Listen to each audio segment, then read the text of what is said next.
सत्ता पक्ष के लोग सब मेरे बोलने से पहले ही भाग गए। मैंने अपनी दुनिया को खत्म होते हुए देखा। अपनी आंखों के सामने एक सिक्योरिटी गार्ड नहीं था। मैं ये कह सकती हूँ कि देश ने, सरकार ने हमें वहाँ पे अनाथ छोड़ दिया। हमारे गृह मंत्री महोदय जी कश्मीर गए थे। किस लिए गए थे? आदरणीय अध्यक्ष महोदय, मैं आपको धन्यवाद देना चाहती हूँ कि इस महत्वपूर्ण मुद्दे पर आपने मुझे बोलने का मौका दिया। ये अलग बात है कि सत्ता पक्ष के लोग सब मेरे बोलने से पहले ही भाग गए। आइए, आपको देख के मैं खुश थी कि आप वापस आ गए। सबसे पहले मैं उन सैनिकों, उन जवानों, उन अफसरों को नमन करना चाहती हूँ जो हमारे देश के रेगिस्तानों में, हमारे देश के घने जंगलों में, बर्फीले पहाड़ियों पे हमारी देश की रक्षा करते हैं, जो हर पल देश के लिए अपनी जान देने के लिए तैयार रहते हैं। 1948 से लेकर अब तक, जब से पाकिस्तानी रेडर्स ने कश्मीर पे हमला किया, तब से लेकर अब तक हमारे देश की अखंडता की रक्षा करने में उनका बड़ा योगदान है। हमारी आज़ादी अहिंसा के आंदोलन से हासिल हुई, लेकिन जैसे मैंने कहा, उसको कायम रखने के लिए हमारी सेना का बहुत बड़ा योगदान है। अध्यक्ष महोदय, कल मैं सदन में बैठी हुई सबके भाषण सुन रही थी। आदरणीय रक्षा मंत्री महोदय ने बोला, सत्ता पक्ष के कई मंत्रियों ने बोला। 1 घंटे का रक्षा मंत्री जी का लंबा भाषण था। सुनते सुनते एक बात मुझे बहुत खटक रही थी। उसके बाद जब दूसरे भाषण भी सुने आपके, सत्ता पक्ष के, तब भी ये बात बार बार मेरे मन में आ रही थी कि सारी बातें कर ली। ऑपरेशन सिंदूर की बात कर ली, आतंकवाद की बात कर ली, देश की रक्षा की बात कर ली, इतिहास का पाठ भी पढ़ा दिया, लेकिन एक बात छूट गई। उस दिन 22 अप्रैल 2025 को जब 26 देशवासियों को अपने परिवार के सदस्यों के सामने खुलेआम मारा गया, तो ये हमला कैसे हुआ, क्यों हुआ?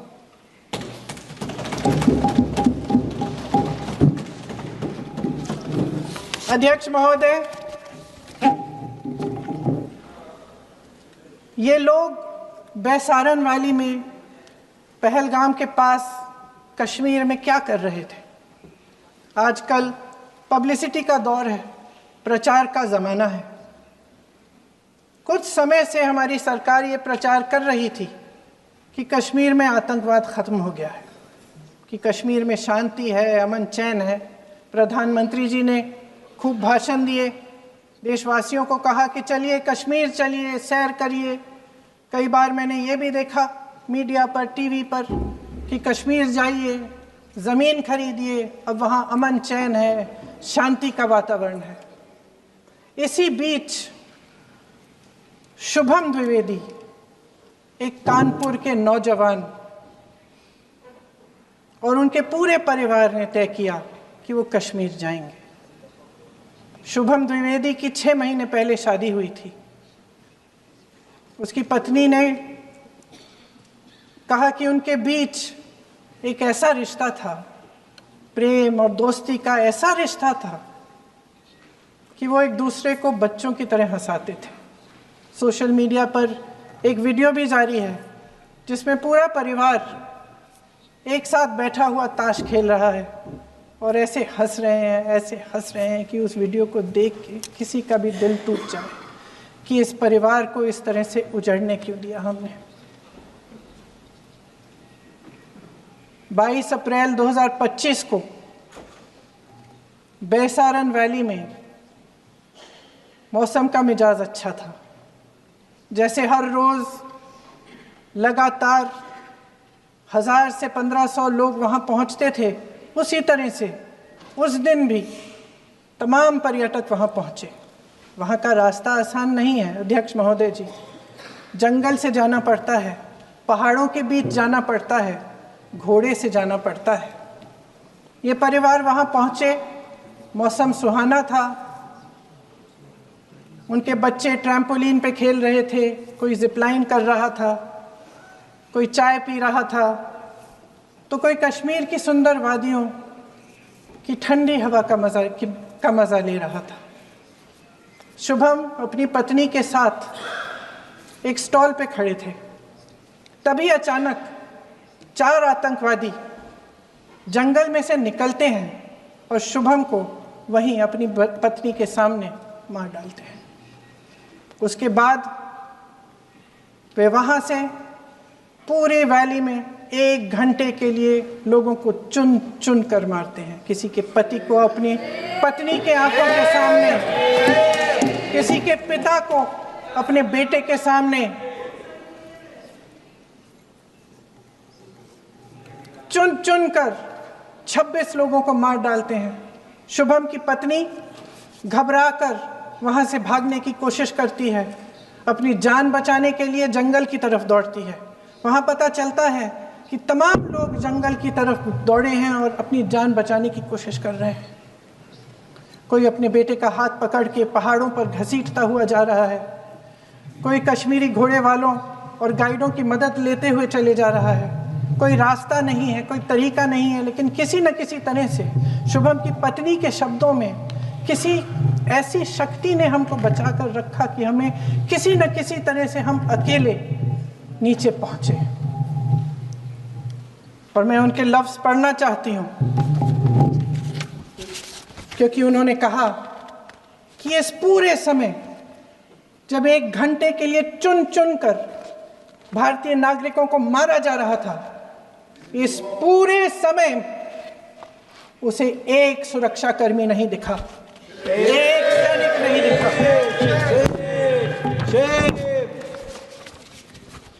शुभम की पत्नी ने कहा, कोट, मैंने अपनी दुनिया को खत्म होते हुए देखा। अपनी आंखों के सामने एक सिक्योरिटी गार्ड नहीं था। मैं ये कह सकती हूँ कि देश ने, सरकार ने हमें वहां पे अनाथ छोड़ दिया था। सिक्योरिटी क्यों नहीं थी वहां? वहां पे एक सैनिक क्यों नहीं दिखा?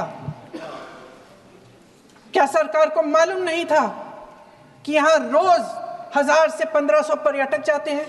क्या सरकार को मालूम नहीं था कि यहाँ के पहुंचने के लिए जंगल के रास्ते से जाना पड़ता है? अगर कुछ हो जाएगा तो लोग वहां से निकल नहीं पाएंगे। एक चिकित्सा का इंतजाम नहीं था, फर्स्ट एड का इंतजाम नहीं था, कोई इंतजाम नहीं था, ना सुरक्षा का ना फर्स्ट एड का। इन लोगों को भगवान भरोसे छोड़ दिया गया। ये लोग वहां पे इस सरकार के भरोसे गए और इस सरकार ने उन्हें भगवान भरोसे छोड़ दिया।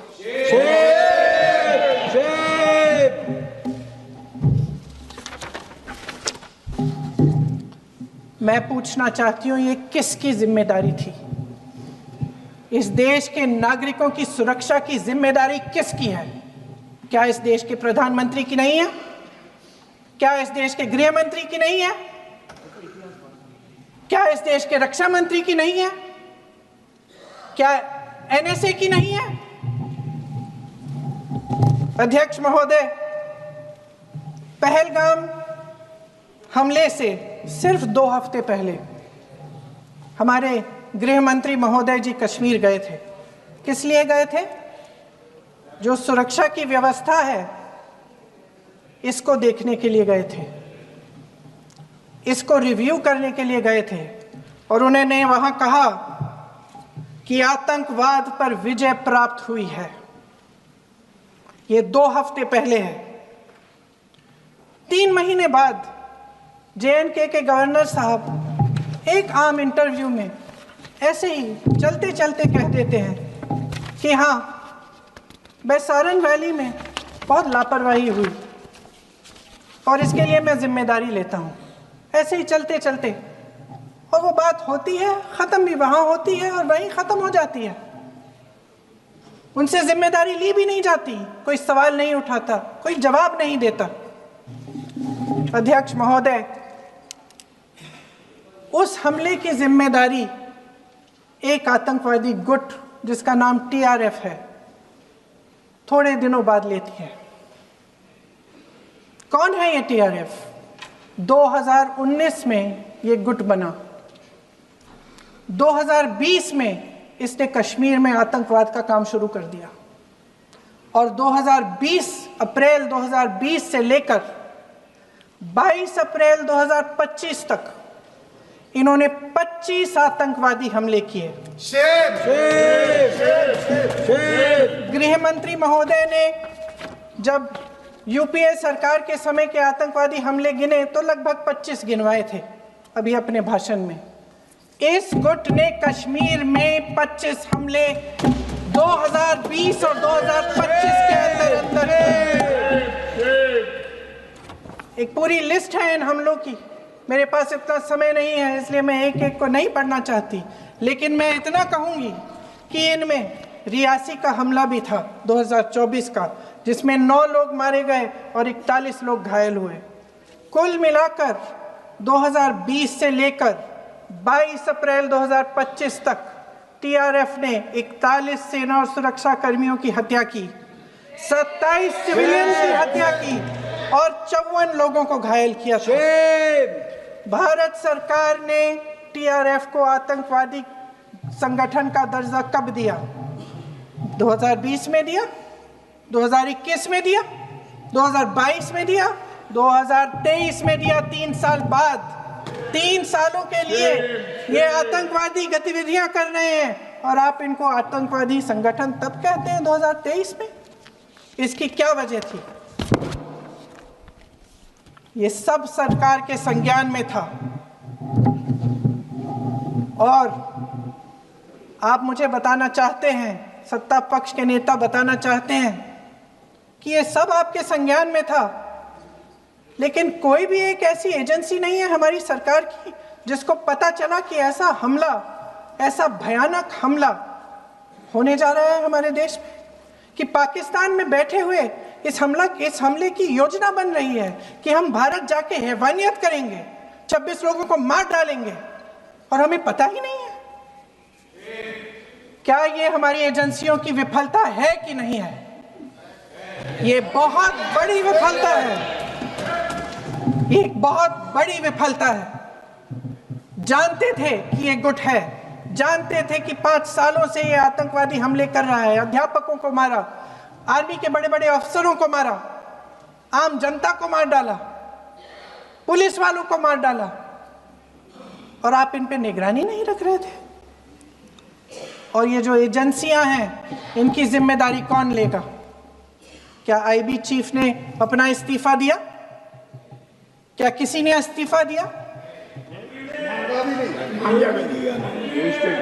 गृह मंत्री जी के कार्य क्षेत्र में आता है इंटेलिजेंस ब्यूरो। क्या गृह मंत्री जी ने इस्तीफा दिया? इस्तीफा छोड़िए, जिम्मेदारी ली।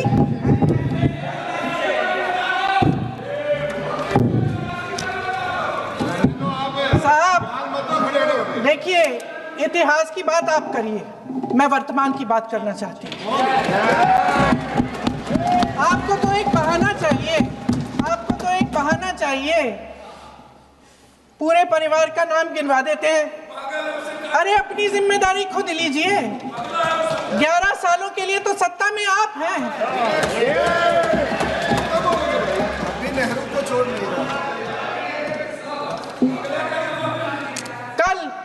कल माननीय गौरव गोगोई जी ने अपने भाषण में पूछा गृह मंत्री जी से, क्या आपकी जिम्मेदारी नहीं थी?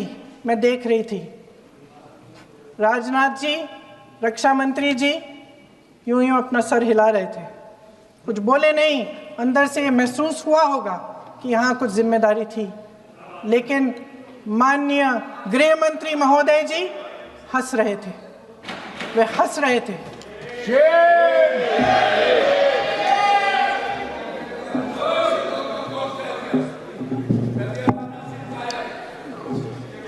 अध्यक्ष महोदय, कल सत्ता पक्ष और आज भी सत्ता पक्ष के नेताओं ने 2008 के मुंबई के हमलों का जिक्र किया, बार बार कहा कि मनमोहन सिंह जी की सरकार ने कुछ नहीं किया।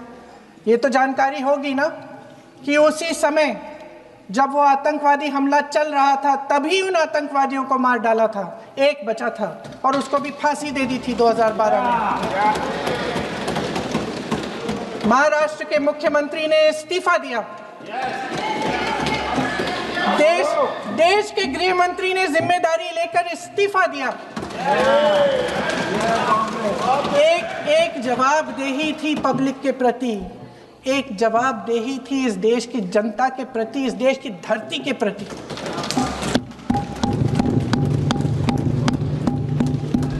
राजनाथ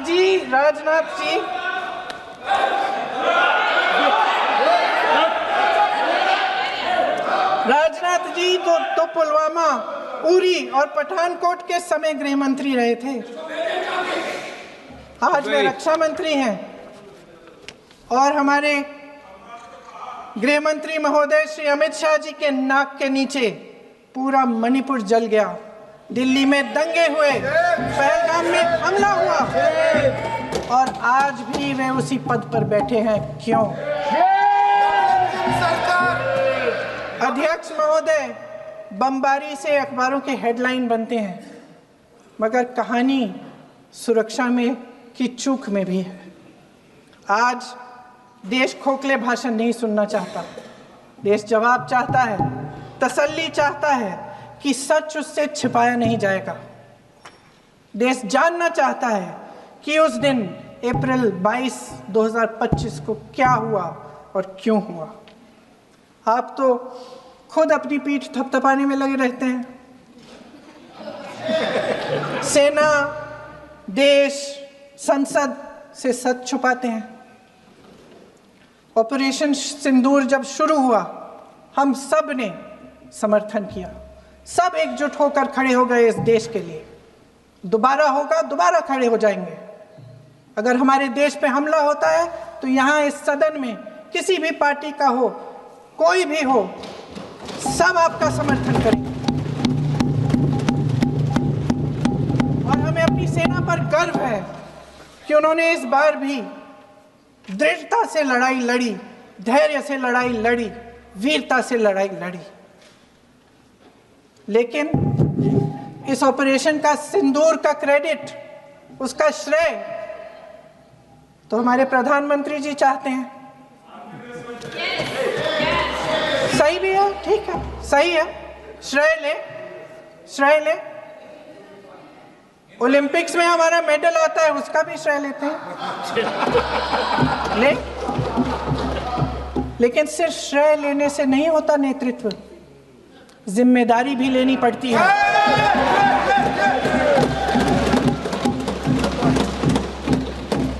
देश के इतिहास में ये पहली बार हुआ, देश के इतिहास में ये पहली बार हुआ कि जंग होते होते ही रुक गई है जी। और इस रुकावट का ऐलान हमारी सरकार, हमारी सेना नहीं करती, अमेरिका के प्रेसिडेंट करते हैं, अमेरिका के राष्ट्रपति करते हैं। ये हमारे प्रधानमंत्री महोदय की गैर जिम्मेदारी का सबसे बड़ा प्रतीक है। आज गृह मंत्री जी ने इस बात पर उल्लेख किया। उन्होंने कहा, उनके शब्दों में उन्होंने कहा कि पाकिस्तान के पास शरण में आने के बजाय कोई चारा ही नहीं था। आपने शरण दिया क्यों? वो आते हैं आपके देश के अंदर, लोगों को मार डालते हैं और आप उनको शरण दे रहे हैं। क्यों दिया शरण? इसका जवाब क्यों नहीं दिया है एक भी भाषण में? जैसे ये बात उठी, शरण की बात की हमारे गृह मंत्री जी ने, इतिहास में चले गए। नेहरू ने क्या किया, इंदिरा गांधी ने क्या किया, यहां तक कि मेरी मां के आंसुओं तक चले गए। लेकिन इस सवाल का जवाब नहीं दिया कि ये सीज फायर हुआ क्यों, ये जंग रुका क्यों, और तब क्यों रुका जब दुश्मन के पास कोई चारा नहीं था हमारे श्रेय में आने के बजाय। क्यों रुका ये जंग, इसका जवाब नहीं दिया। धन्यवाद, आप देंगे? वैसे महोदय, मेरी माँ की आंसू की बात किए, मैं इसका जवाब देना चाहती हूँ। मेरी माँ के आंसू तब गिरे जब उनके पति को आतंकवादियों ने शहीद किया, जब वे मात्र 44 साल की थी। और आज अगर मैं इस सदन में खड़ी हूं और उन 26 लोगों की बात कर रही हूं, मैं इसलिए कर रही हूं क्योंकि मैं उनका दर्द जानती हूं, महसूस करती हूं।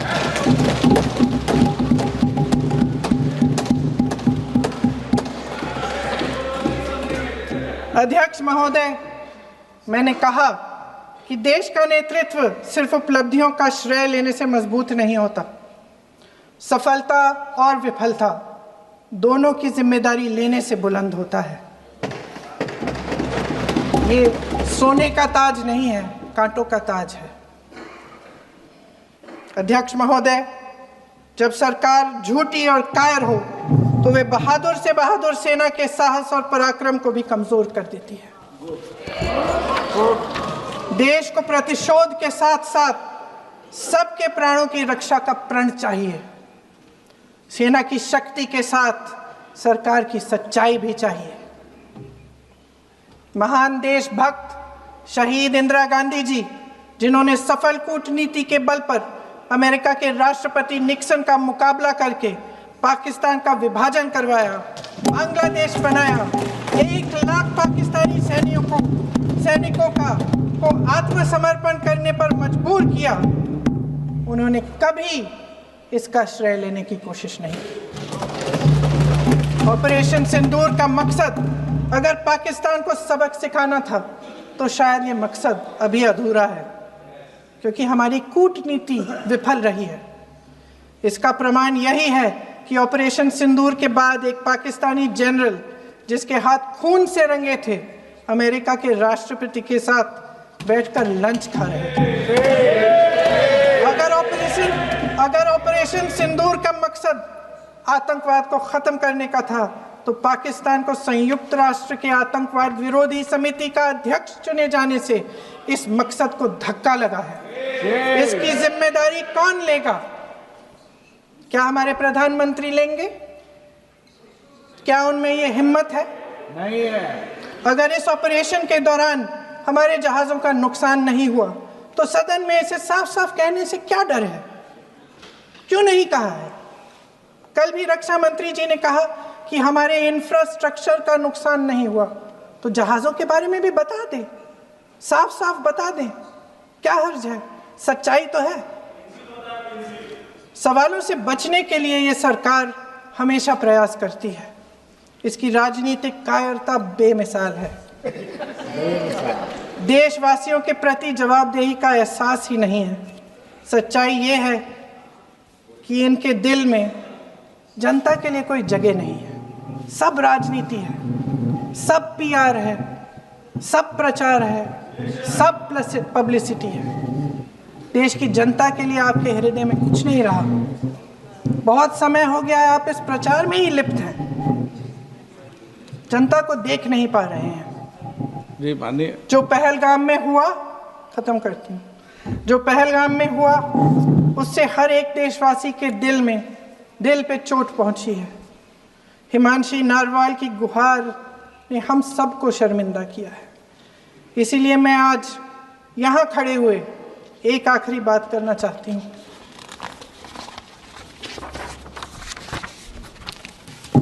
इस सदन में लगभग सभी के पास सुरक्षा है, सुरक्षा की व्यवस्था है। हम जहाँ भी जाते हैं हमारे साथ सुरक्षा कर्मी आते हैं। आपको भी मिल जाएगी, आप मंत्री बन जाएंगे, आपको भी मिल जाएगी। मैं मजाक की बात नहीं कर रही हूँ, मैं मजाक की बात नहीं कर रही हूँ, थोड़ा सा धैर्य रखिए। उस दिन पहलगाम में 26 परिवार उजड़ गए। 26 लोगों को अपने परिवार के सदस्य के सामने मारा गया। 26 बेटे, पति, पिता गुजर गए। उनमें से 25 भारतीय थे। भारतीय थे।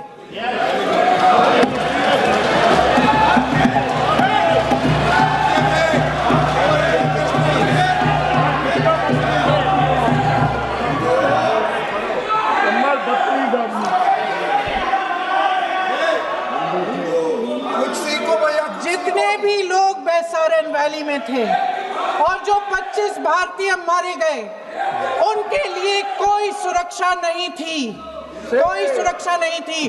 आप कितने भी ऑपरेशन कर डालें, आप इस सच्चाई के पीछे छुप नहीं सकते, इसे नकार नहीं सकते। आपने उनको सुरक्षित नहीं किया। कोई शर्म नहीं है, कोई शर्म नहीं है, कोई शर्म नहीं है, और ना कभी होगी। सुन लीजिए, सुबह भी मैं शिव मंत्र बोल के आई हूं। इनको क्या पता शिव मंत्र क्या है? शिव मंत्र खत्म कर लूं अपना भाषण? शिव मंत्र